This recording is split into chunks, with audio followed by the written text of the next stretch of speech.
All right, I'm down at Fort Lauderdale Convention Center. Just went to this really beautiful tropical plant exposition for the trade show here. Super cool. Got our variegated Alpinia ginger. But the plant that we're focusing on at the moment here is this beautiful, beautiful, beautiful, smaller, dark green tropical palm with this gorgeous foliage.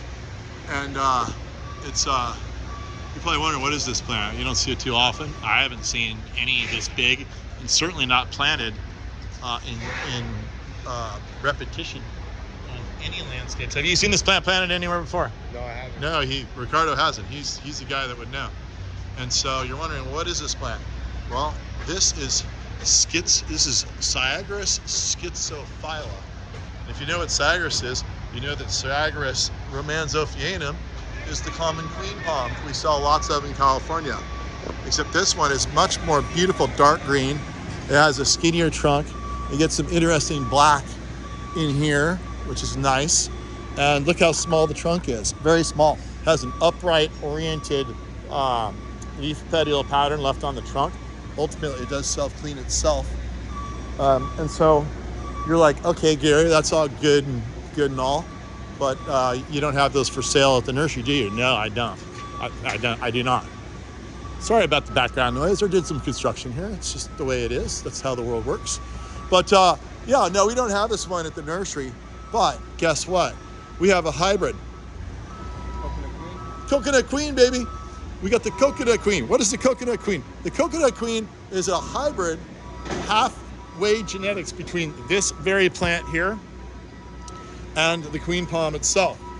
What does it look like? Well, I'm going to show you. Of course I'm going to show you. When we get back to San Diego, I'll certainly show you. You can see all about it. But you'll see on the coconut queen that it does have these kind of upright pieces in here. It's got a little bit of the coloration in here.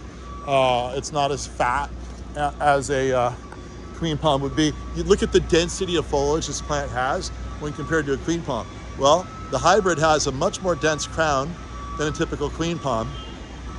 It also is much greener. See how much greener? Greener? Dark green. Greener. Much greener than a queen palm. So the hybrids will get extremely green. They're a little yellow right now because I haven't fertilized, I gotta admit. But typically they're greener than a queen palm. They're denser than a queen palm. They don't get as tall as a queen palm, which is a good thing. And they have a smaller trunk and just the most important thing of all, the foliage. The foliage looks more tropical because it's flat oriented, just like this one here, like a Kentia or a king palm. And the coconut queen, it's much like that. So it's like a super tropical queen palm. It almost looks like a queen palm that's been hybridized with a Kentia. This very much looks like a Kentia palm. Does this look like a Kentia palm? It honestly does. Ricardo says it does, so it is. Ricardo's the arbiter of such things. So here's your foliage. I'll grab it and you can take a good look at it, right? I mean, it's very similar. I mean, you've seen close up the foliage of the coconut queen. Oh, yeah. It's got the same look to it. And obviously the coconut queen foliage is a little bit bigger. And so, yeah, I just wanted to show you how great these things look. And everyone wonders, like, what is it hybridized with, Gary? What is it hybridized with? That's what it's hybridized with. So now you know. We're gonna go to San Diego now. I'm gonna fly 3,000 miles to my nursery to show you what they look like, the actual hybrids themselves. Let's go.